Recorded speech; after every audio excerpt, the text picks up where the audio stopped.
Hello, everyone. Welcome to Mark Stay's Creative Differences, a monthly live stream where I talk to writer friends about the little things that make a big difference to their craft and careers in the hope that we can give readers some insight to the creative process and writers and other creative folk some practical advice that they can actually use. I'm Mark Stay. I'm an author, screenwriter and podcaster. And if you're joining us live, feel free to ask questions in the comments and take part in the conversation. And a big thank you, as always, to Dominic Curry for his jingle. This has a spooky Halloween feel, and I know we're recording this in September, but by the time this goes live as a podcast, it'll be October, and frankly, spooky season starts earlier each year, doesn't it, Em? Hell yeah. Hell yeah.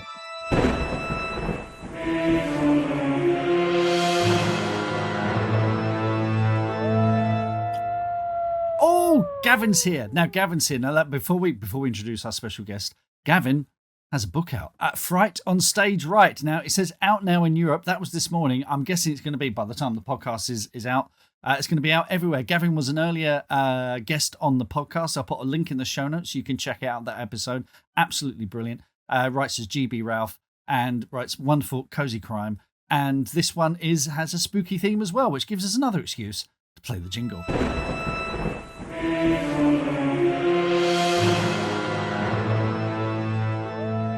Now let's meet our special guest. It's an award-winning children's author whose books, they just feel like classic children's literature that's always been with us, but they're written in a modern style. They're really engageable and accessible for today's younger readers. Most recently, my special guest has collaborated with artist Pam Smy on their spooky, funny series Lockett and Wilde's Dreadfully Haunting Mysteries. She combines historical settings with magic and fantasy, so you can see why I'm a fan.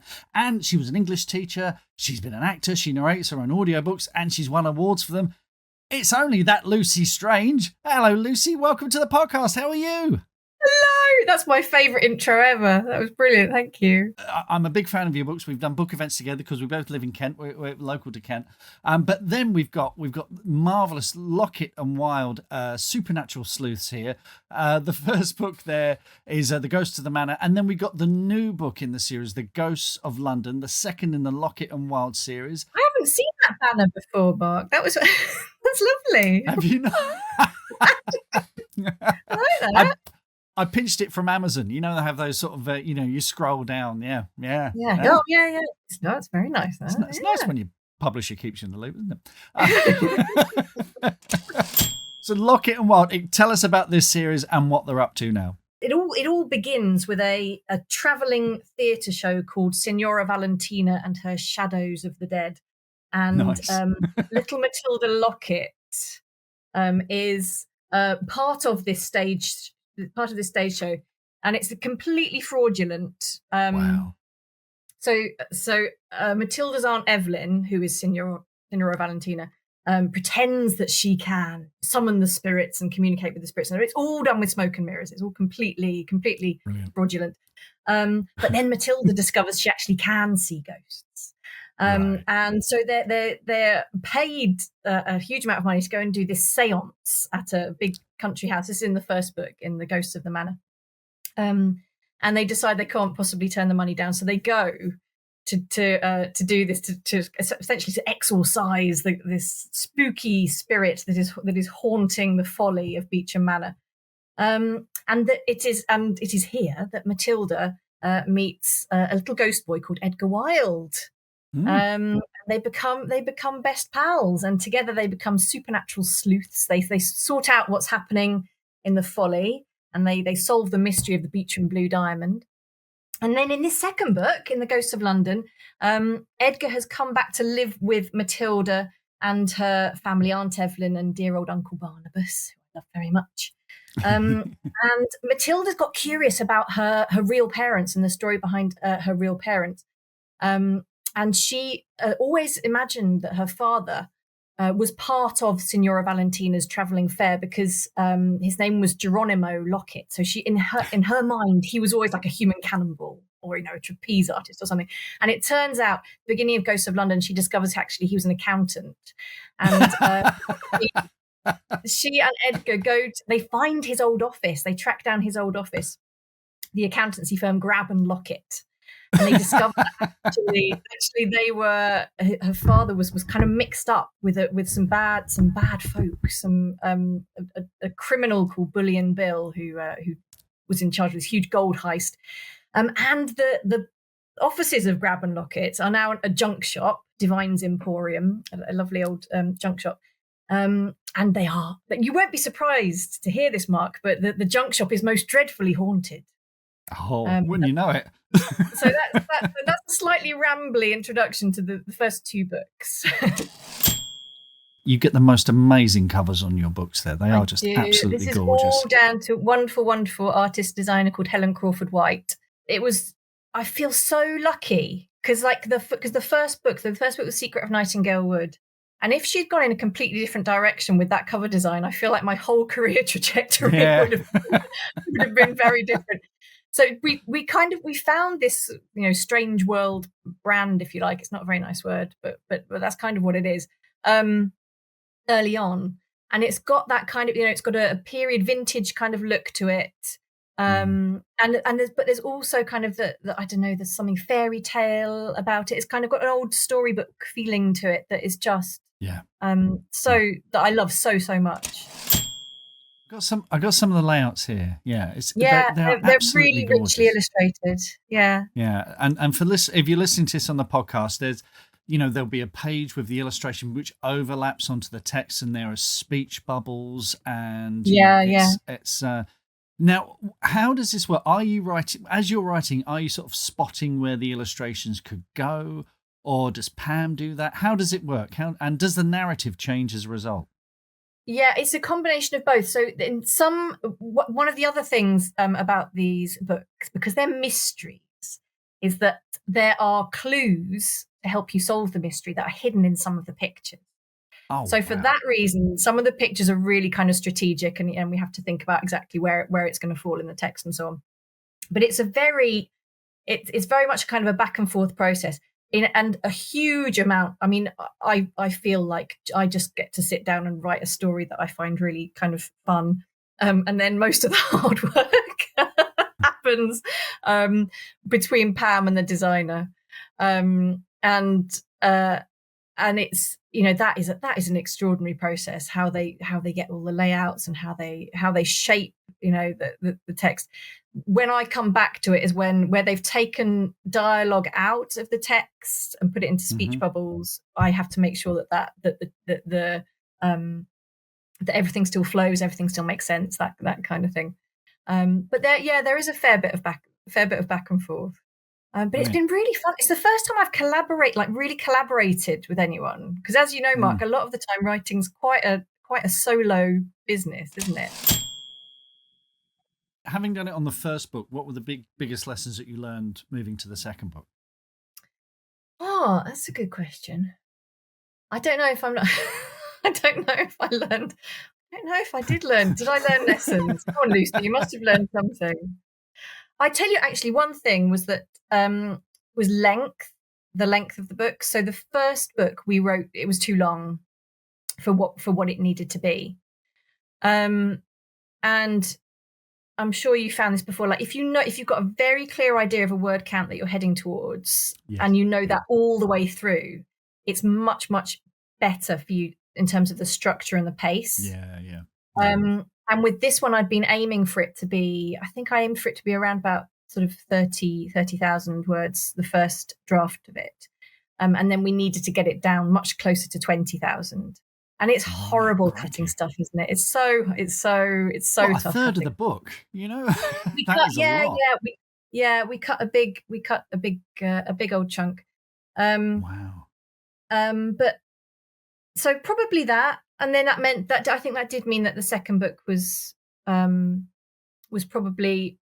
much smoother thing. I'd also tried to make it a bit more literary. In the first draft of the first book, there was a whole sounds silly now I say it out loud. There was a whole Lady of Shalott analogy thing going on through. The kids love that. I loved it. They're all talking about the Lady of Shalott on TikTok. That's who loved it. But if ever there was a darling that needed brutally murdering. It was my Lady of Shalott subplot. Anyway, so it was so we took that out. And so actually, I think I had a much clearer idea, and it was easier. It was the first time I've done a series either. It's great, really? isn't it? Because you've already got your main characters, and you know them, and you know how they talk, and you know their choices they would make. So actually, the second book, and then the third book, which I've just finished editing, which will be out this time next year, which is The Ghosts of the Library. Again, that felt much smoother again, like a smoother process. I thought of you the other day, Mark, because there was a scarecrow festival in our local church, and I am not kidding. It was terrifying. It was pure Witches of Woodville, or with a bit of Midsummer Murders. Like it just kind of. We saw some people wheeling one of the scarecrows into the church, but it looked like a dead body. Like it was. I wish I'd known. It was very, very, very dark, and I mean, some of them were beautiful, and it was very impressive display. But it was a bit weird, a little bit eerie. Well, it's rural Kent. That's what inspired the books. I know. Yeah, it was brilliant. Yeah. So series. Sorry, we're talking about series, not scary. Yeah, series. Well, the other thing. Let's talk a bit about, because the series I'm starting, because when we got in touch, I emailed you and said, look, full disclosure, I'm working on something that may or may not end up being called The Ghosts of London. And then your book is, because my agent was like, I can't believe no one's taken that title. And we're like, yeah. And it's like, strange. No. I'm so sorry. Very different audience. Very different audience. That's it is a good title. It's a great title. Yeah. Let's talk about the other big project you've got going on this year, which is, and I believe it's pronounced Frankenstein.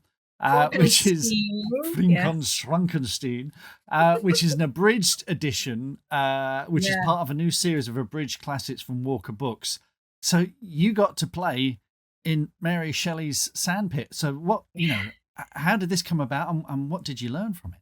So this has been, I think it's probably been one of the best things that's ever happened to me as a writer. I learnt so much. So it's this part of this Frankenstein is part of the abridged classics series that Walker Books are doing. So they've also done a Jane Eyre. Patrice Lawrence has done Jane Eyre, and A.L. Kennedy has done Great Expectations, and Tanya Lamont has done Pride and Prejudice. Actually, can I just show you this? This is my favourite thing. At the back of the book, there is a little vignette of Mary Shelley, and then look. That's cool. Wow. A little matching vignette of Lucy Strange, which I think is my favourite thing ever. That is fantastic. Isn't it funny? So they are, because the Lockett and Wilde series is with Walker Books, and so I was sort of in the stable, if you like, and they asked me if I'd like to do Frankenstein, and I absolutely bit their hands off, and then I had a little bit of a crisis of confidence when I actually sat down to start, because I thought, who am I to start picking apart Mary Shelley and going, Frankenstein. Mary, she invented a whole genre, I know, but then the key to it, actually, when I start, the moment I kind of got rolling with it was when I approached it more as an English teacher. So I was a secondary school English teacher for 15 years. And I've taught Frankenstein a few times. Right. And I just thought, I do this when I'm teaching it. You're naturally kind of translating it, if you like, or you're abridging, you're editing, you're clarifying when you teach it. And once I kind of got into that gear, I found it very, not only easy, but really satisfying. So like all the bits that I felt were a little bit trudgy, or a little bit repetitive. You've already said that. We've established that. We don't need to say that again. Let's move on. Let's pick up the pace. And so actually, and we cut about, so the version I used, which is the later one, the 1830s one, was about 75,000 words, and we've cut it down to 30,000. So we cut about 45,000 words from it. it was really, really satisfying. And it felt like, I'll tell you what it felt like. It felt like I was sculpting. It felt like I had like a block of wood or whatever it might be. Yeah. And I was kind of chiseling away all the bits we didn't need to kind of reveal the truest shape of the story within that. Yeah. And then, and because it's for younger readers as well, kind of bringing out the themes, the ideas in it, so they really shine out. So it's really, really clear. Got rid of the whole Felix narrative, which is just, nobody needs that. Nobody needs that. Never in the films, so we didn't need that. It's like Tom Bombadil, it's in Lord of the Rings. Yeah, don't need it. Yeah. Do we need it? Do we? So it's we've lost a narrative voice from it. Really, we go from Captain Walton to Victor Frankenstein to the creature, to Victor Frankenstein back to Captain Walton, and they've got so it's Christina Kister who has done some amazing artwork in it as well. So each section has got like a kind of cover plate. They're really, really beautiful. So it's not like illustrated throughout, but each narrator, each time we change narrator, we get these gorgeous like section break illustrations, which are really, really fabulous. See, I really want to read that now. Well, this is your 30,000 words. This is So it was something that was so rewarding, and I'll tell you what, I said it was good for me. Because when it's someone else's work, you can be so objective about, do we need this? Does the reader need this? Is this adding something? So I think it's just made me a much, perhaps, I don't know, added to like my maturity as a writer, if that doesn't sound too No, it's fanciful but so I think it has, like, I think it's really, really sort of made me look at writing, thinking about pace, thinking about clarity, thinking all of these things, and putting the reader first, which is what we have to do. But we do sometimes lose our focus on that. I can be one for a bit of an indulgence with my purple prose every now and then. Who doesn't know? Emily, can I read this out? Emily's just handed me a note. She says, I've read Frankenstein. It's so good, but it drags in the middle with Felix. Can I have this book for Christmas? Oh, yes, you can, Emily. You can. And you should. When you're writing kind of horrific stuff for kids, how scary is too scary for children? Yeah. That's a good question, isn't it? And I don't know. So, well, with Frankenstein, actually, all the horror's still there. Yeah. It says for young readers on the front.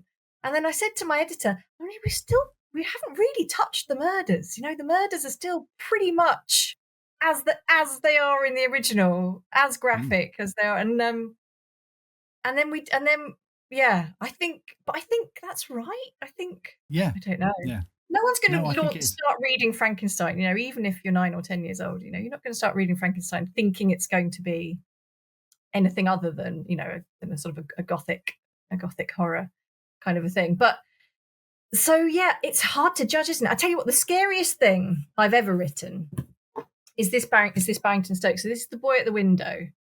And this came out at the beginning of this year. And it's essentially my version of the Victorian ghost story, with like the really kind of chilling twist in the tale, and it's something that I'd wanted to do for a long time. It's really short; it's only about 10,000 words, I think, something like that. But it's essentially like it's a short story, ghost story, and I think it's absolutely terrifying. And when I go and talk in schools, I felt the first time I went into school, I thought, what have I done? I'm going to be kids' nightmares. And I said to the kids, I'm really sorry, but this is really scary. So actually, unless you're you're absolutely up for a really scary story. But the more I said that, you know what kids are. Yeah, exactly. It's like, Yeah, the more I said, please don't read this because it might give you nightmares. And then they all wanted to read it. So now I make it part of my spiel. Now I'm like, don't read it after dark. Don't read it alone. Whatever you do, do not read it with the curtains open. I mean, I'm sure, like me, you remember in the 80s, I think it was Channel 4 used to put a red triangle on something that was too scary. So, of course, you had to watch it because it's either going to be scary or lots of nudity.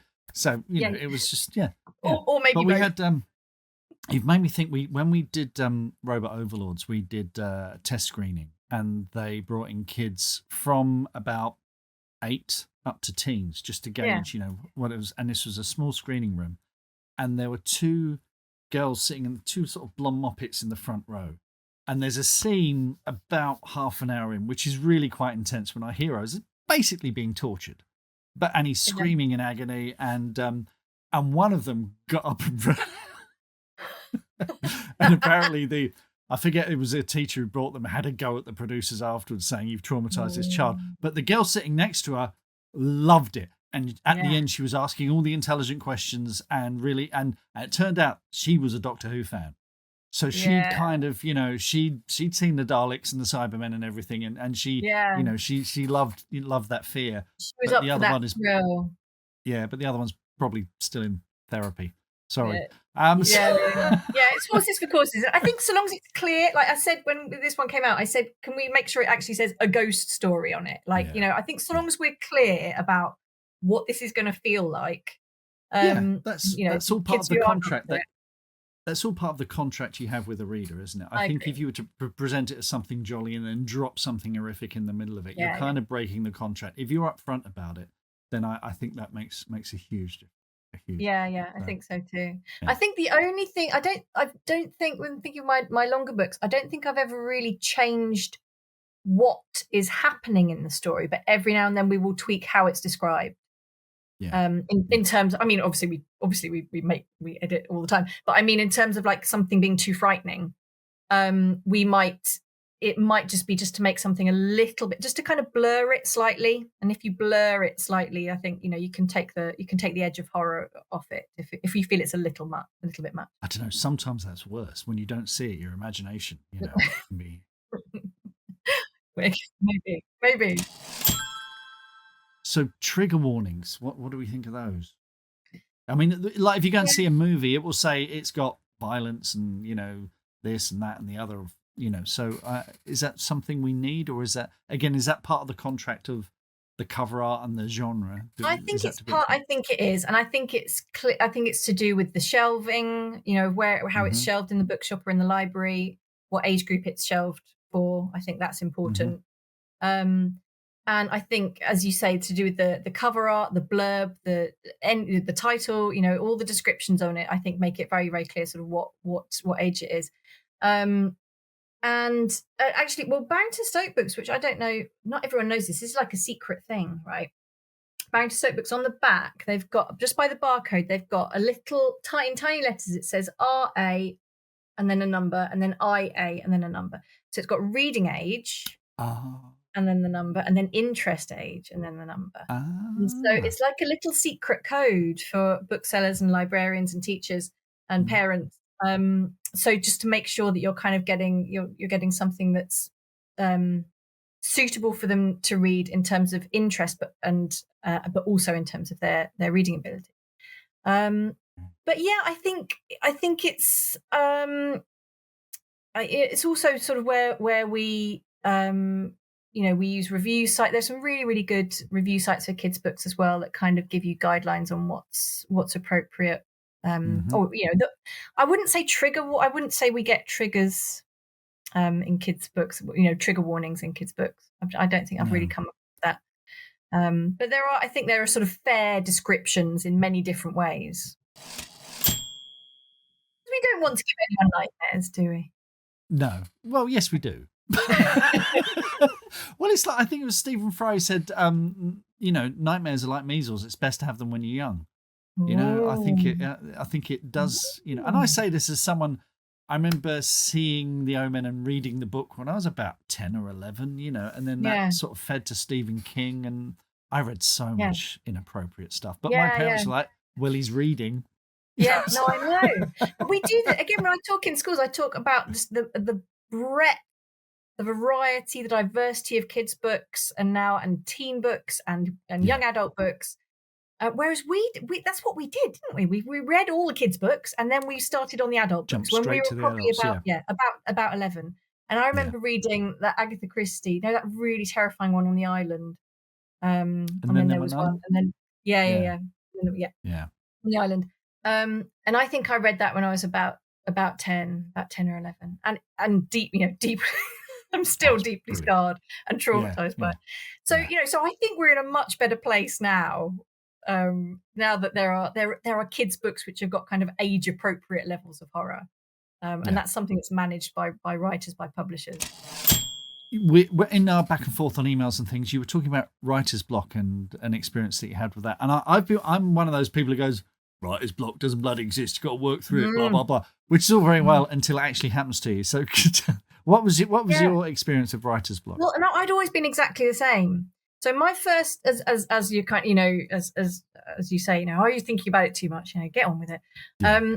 So that had been my experience. So my first book came out in 2016, and in 2018 I had my little boy, and I think he was about 5 weeks old when I was into doing copy edits on my second book, and then I went back to teaching. So then I was teaching and finished writing books under contract, and had a baby. So and it was all a bit much. But the fact that I was able to keep writing through all of that, I thought, well, if I can do this, but actually, because the time I would get these little windows to write, either when baby was having a nap, or when I had a bit of childcare, or whatever it might be.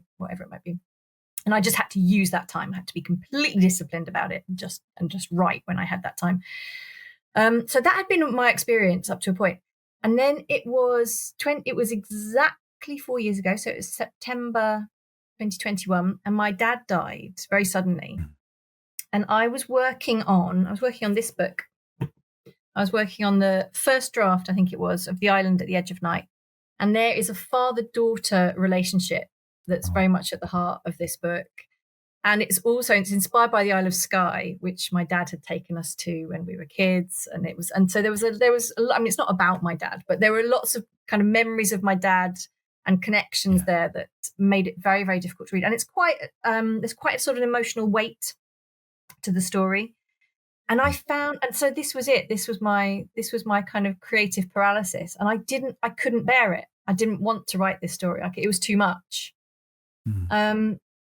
And so for a while, I kind of couldn't really do anything. And then this was when the Lockett and Wilde books were kind of, Pam and I were kind of having these conversations, and I didn't think I was going to be able to do anything on those either for a while. But because it was so different, because it was writing something funny and light, and even though I was grieving for my dad, I was in a bit, it was and in shock. I was still in shock, and I didn't want. There was a lot that we were kind of dealing with, and I wanted to write something funny. And it seems so odd now looking back at it, but I wanted to write something really light and silly and funny. And so actually, that was my way. That was my way through the writer's block. Was by changing onto a completely different project with a sort of writing that I'd never done before. So it felt like a new challenge. It felt kind of quite fresh. And it was light and it was fun. And it was that I often think about writer's block when I talk about it. I think it's a kind of a falling out of love as well. It's at the point at which writing becomes, an enemy.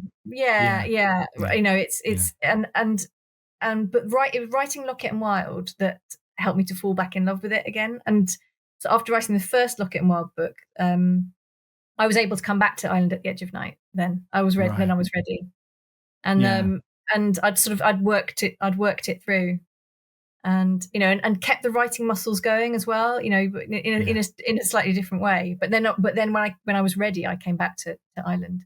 and finished it. And then this came out last year. Yeah, sometimes you just need some distance, don't you? So yeah, and a change of project, a change of voice, a change of as many of the different factors as possible to make it feel like a different process altogether. And it's not, of course, it's not a different process altogether, but you're kind of cheating your brain into thinking it is. Yeah.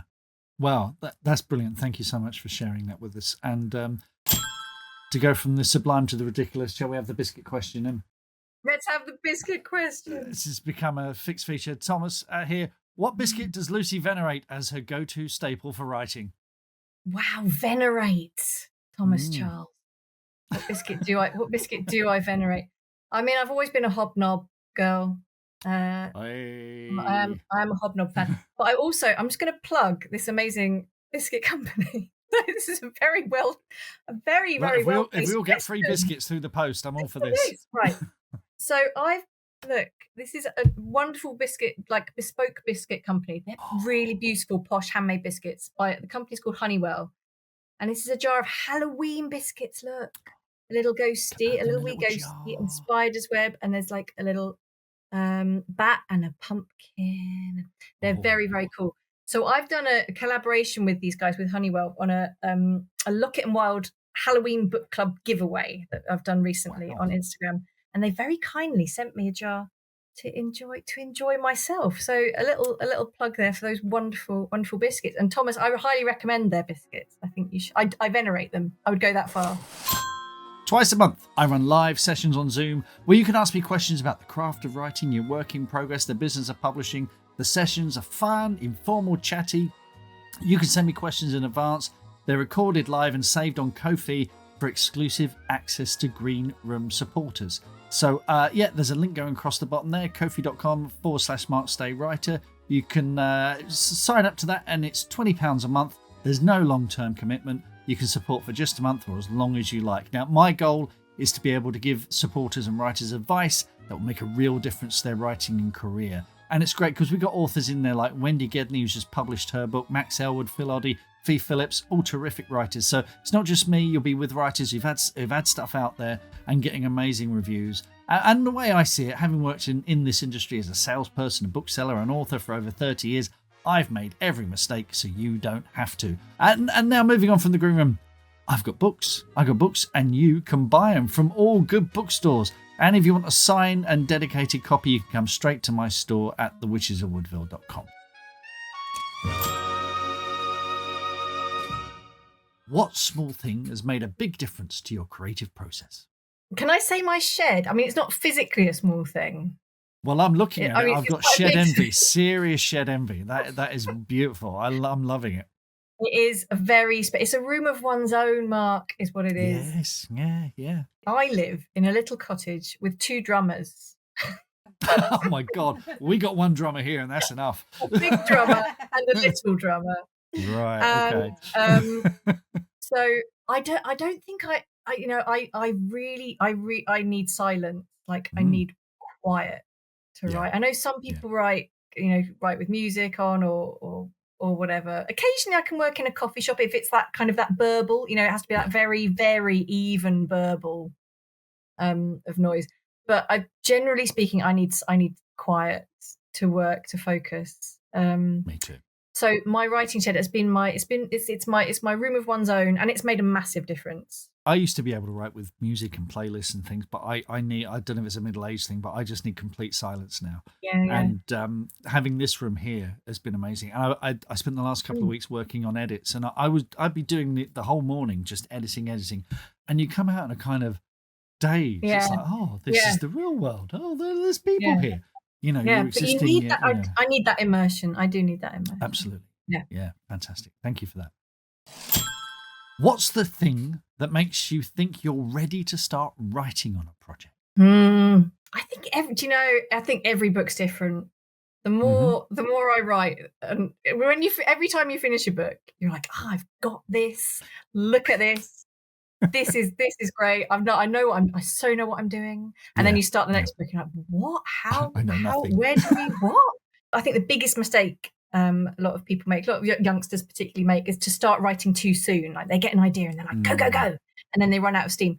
So I always say, wait till it's like a dog pulling you on a lead. Like wait till the story's got an energy and momentum of its own. Wait till it's kind of standing on its own feet.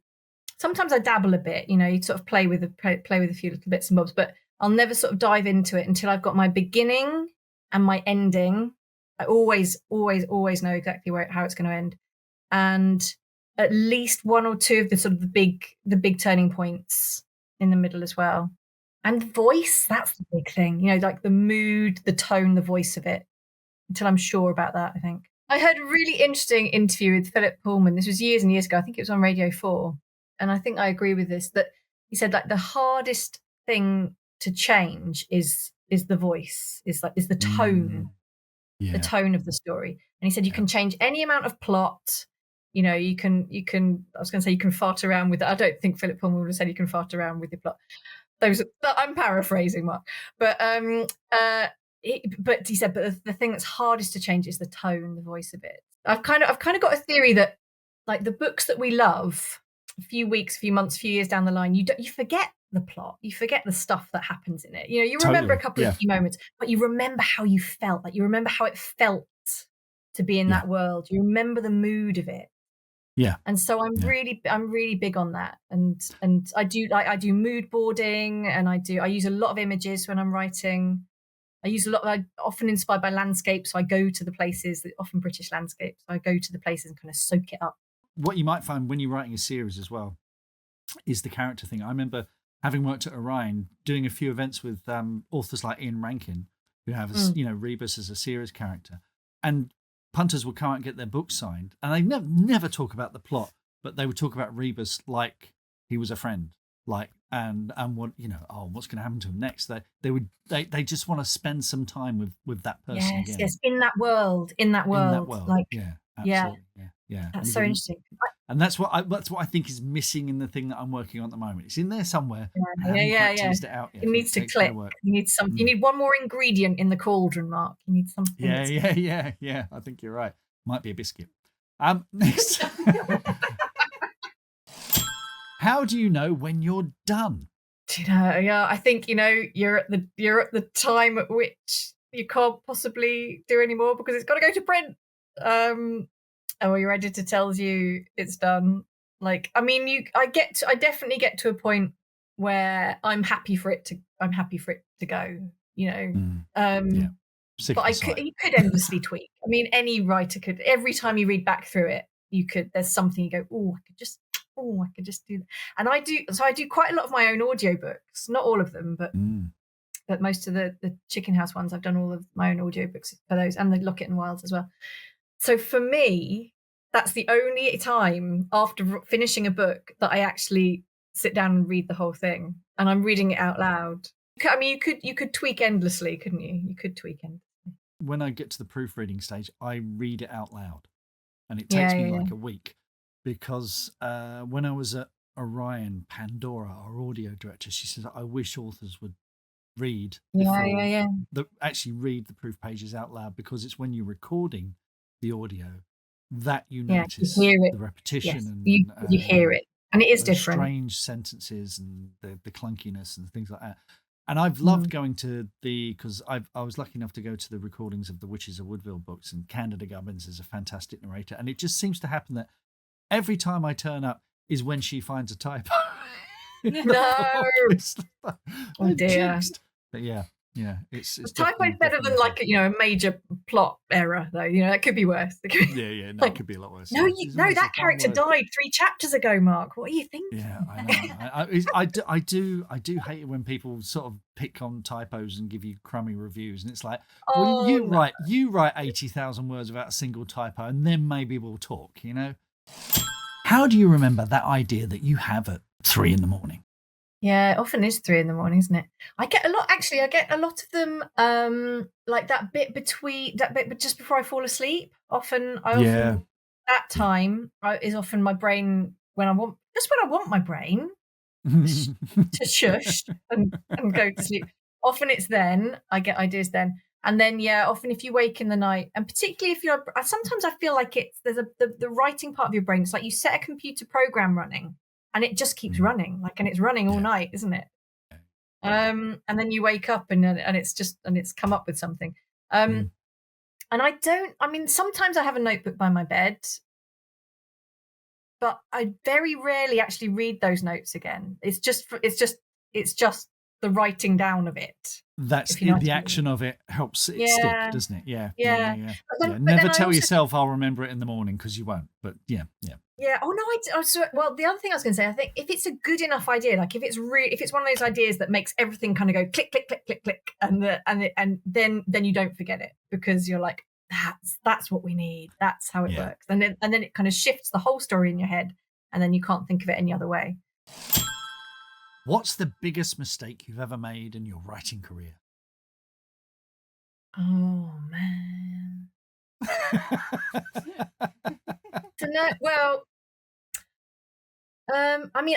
I've got contracts with 3 different publishers at the moment. And I thought, and I'm not saying this is a mistake. I'd just like to make that very clear. But are all the deadlines converging? Is that right? I've just decided that no matter how well you think you've planned that, so I'll do that edit there, and then I start that first draft then, and then I can pick up that edit there. It just never ever works out like that, because someone will go on holiday.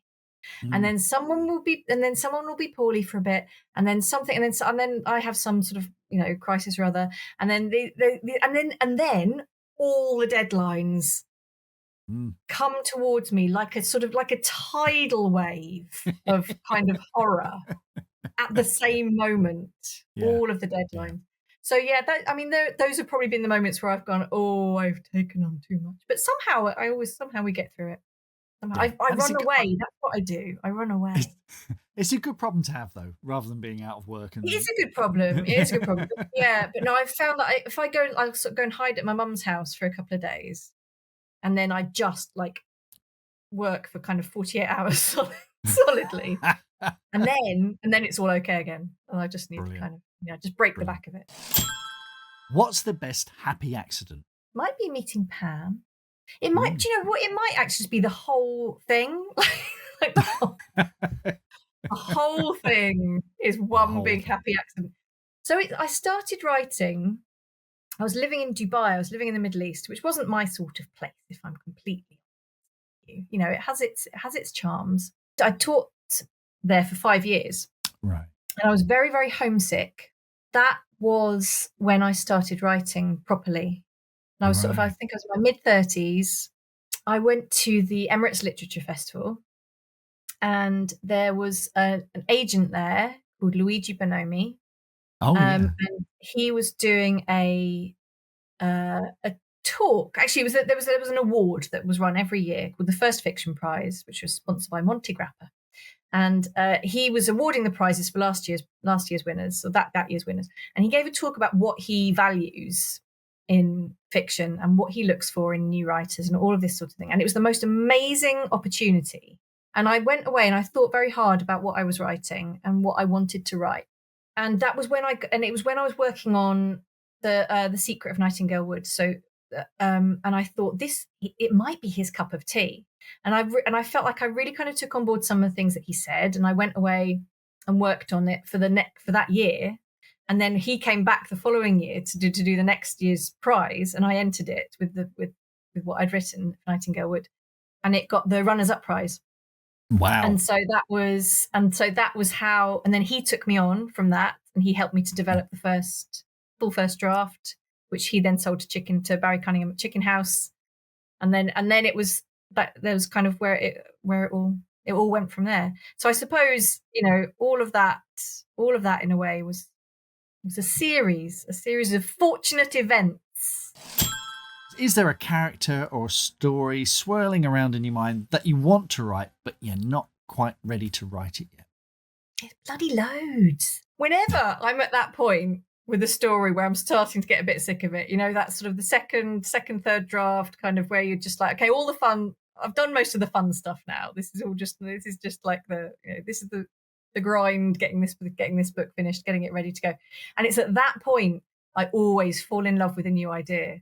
And it is literally like kind of, there's this idea kind of trying to catch my eye, sort of flirting with me, Mark. There's 4 different adult books I really, really want to write. And they're all very different.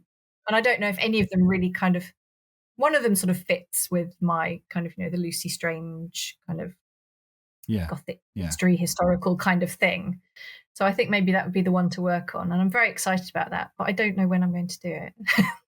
Right, yeah. It's an interesting thing when you shift from children's to adult as well. It is different. Yeah, it is. It's got to be the right, it's got to be the right direction with it, I think, hasn't it? Biggest influence on your work? So I love my kind of Victorian 19th century authors. Big fan of the Brontes and Daphne du Maurier as well, so earlier 20th century. So that I love the twists in du Maurier's writing. I love setting up a good twist. The end of a good ghost story is a bit like a kind of dark punchline. Like we get there and we're like, oh, and then you kind of, and the setup suddenly makes sense and it kind of hits you like, gets you in the guts. One of the books that shaped my children's writing most is probably Frances Hodgson Burnett and The Secret Garden. So that for me, so many of the ingredients of that seem to kind of sort of shine through in my writing. We've got that, the Gothic mansion with 100 locked doors, and we've got the family secrets, and nature's in there as well. Like nature is kind of something that's healing, and the themes of friendship in there. So I think The Secret Garden's probably been the biggest influence. So let's move on to what's bringing you joy at the moment. Yeah, well, first of all, can I just say that this question has caused me to take a long, hard look at my life. Because I thought, what do I do for fun? And I had to, I really had to have a word with myself. So Sarah Perry's The Essex Serpent is a book that I'm reading at the moment. It is, I think it's sublime. I think it's absolutely like note perfect. And then we got Diane Setterfield, Once Upon a River, which if you look at the cover, they've got Essex Serpents, Once Upon a River. Very similar, aren't they? Yeah. It's like trends. There we go. Twisty turny books. things. I do like twisty books. I like this is now turning into some sort of analytical process. So Diane Setterfield again is one of those writers where I feel like I'm in safe hands. I'm invested in the story because I know it's going to pay off like brilliantly and beautifully. Yeah. And this I think is my favorite of hers because it's very there is a kind of a gentle warmth and humor in there at points with some of the characters. But it's got a real kind of fairy tale feel to it, and it's lyrical, and it's a really special book. It's one I'll come back to. Your last book is a memoir, Diana Athill, Instead of a Letter. So I hardly read any nonfiction, hardly any, very, very little nonfiction. And so I'm writing next year. I'm writing my first ever young adult book. It comes out next year, and it is a World War II love story / murder mystery. And it's so it's set in the Second World War. And I was talking to to Louise Lamont about it. So she's one of the agents with LBA that I work with very closely, and she's the agent that has seen Lockett and Wilde through the whole process. And she's a wonderful, wonderful agent and brilliant mind, so widely read, and a huge film buff as well. She's a brilliant, brilliant person to talk to about anything. So I was talking to her about my second World War story, and she said, "You must read." And there are some people that when they say that, you're like, must I? Homework. Exactly. But not Louise. And so she said, "You must read Diana Athill Instead of a Letter." And I'm so glad there are books that, there are books that you finish it and you hold it to your heart and you're like, I feel I feel different for having read it. I feel so glad that has been a part of my that reading that book's been a part of my life. You feel like you know her after this book, and I don't know, that sounds probably terribly cliched, but like I feel like I've had a conversation with her. I feel like I know her. I felt sad that she had died because I wanted to go like, not that you can't just, rock up and go, knock on someone's door, can you? But like that's how good her writing is and how well you feel you know her. I have huge admiration for writers who just have such kind of clear, precise, precision. Like that's what just this gorgeous clarity and precision, the honesty and the precision with which she can just pinpoint these very, very sort of subtle moments and capture them. I think, it's a genius work. I'm all about comfort stuff at the moment, and this album from Lindsey Buckingham and Stevie Nicks, which was released in 1973 before they joined Fleetwood Mac, has finally been released after being deleted for decades. And it was hearing this album that convinced Mick Fleetwood to have them join the band. Apparently he only wanted Buckingham because they wanted like a blues guitarist, and Buckingham's a great guitarist. You are not happy, but Buckingham insisted that his girlfriend Stevie join the band too, and the rest is rock and roll history. It's like a long lost Fleetwood Mac album, and they're both butt naked on the cover, so what more do you want? I've also been watching Superstore. I've been rewatching Superstore, and which we got into during lockdown. I think the first series is almost 10 years old now. Excellent sitcom from Justin Spitzer, who worked on The American Office. And why on the front of it might seem quite light and frothy, it's about the people who work for a big box superstore chain that doesn't offer its employees things like health insurance or paid holidays or maternity leave. So it's one of these things that is just very American, like Breaking Bad. You couldn't make Breaking Bad over here because, it doesn't need health insurance. So it's quite biting, and looking at what's happening to America now, it's even more so. But it's still very, very funny, very funny. And the thing, it's not really giving me joy, but I've been going back and revisiting the works of the late, great Robert Redford. My God, what a legend. The Sting, Butch and Sundance. I love Sneakers. Sneakers was like my Robert Redford movie. And most of all, I think you got to salute him for the Sundance Festival, which is one of the great independent movie festivals. So one of those last legends of Hollywood. And can we please put a protective cordon around Harrison Ford, please? I really hope you've enjoyed this episode of Creative Differences. You'll find all the links we discussed in the show notes and on the episode's webpage. And a huge thanks to Emily for production assistance and Kai for the edit, and Dominic Curry for the jingle, which we can listen to one more time.